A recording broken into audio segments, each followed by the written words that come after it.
So I'm coming from this test with my background in trauma and as an emergency physician and looking at what one round will do.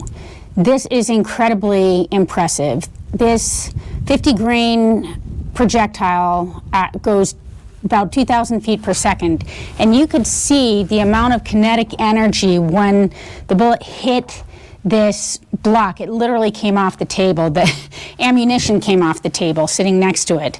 This wound track is massive. If you look from the top, you can see that there's a huge disbursement right off the bat. And that's critical because when the round, that's where you want the energy to go. That's in self-defense or in law enforcement. If you're talking about one round stopping the threat, that's what you want and that's what you need. Most of the fragments are all contained right here, and then you're not getting over penetration with the bullet, the other pieces of the bullet. So again, this is one round wanting to stop the threat. I believe that this is the ammunition that's going to do it. Let's compare this to what has been the standard. So again, this has been the standard in self-defense and law enforcement. It is what I carried as a law enforcement officer. It's what I've been carrying for years and years until I found a better solution.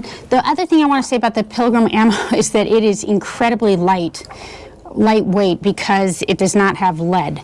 But looking at these 3 shots, I decided to do 3 to try.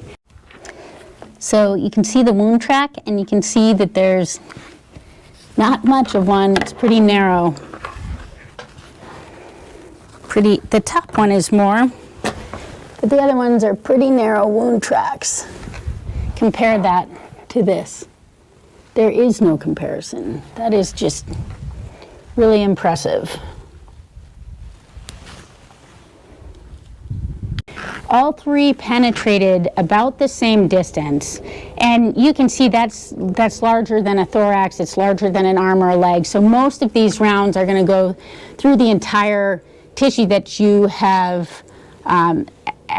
shot at, which is a problem. You don't want over penetration. The other thing is you can see there are a couple of fragments in the 3rd shot. There is 1 fragment in the 2nd shot.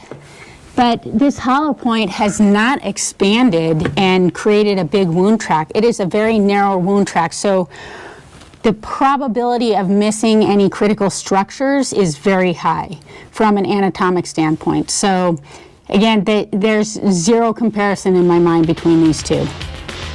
Check them out.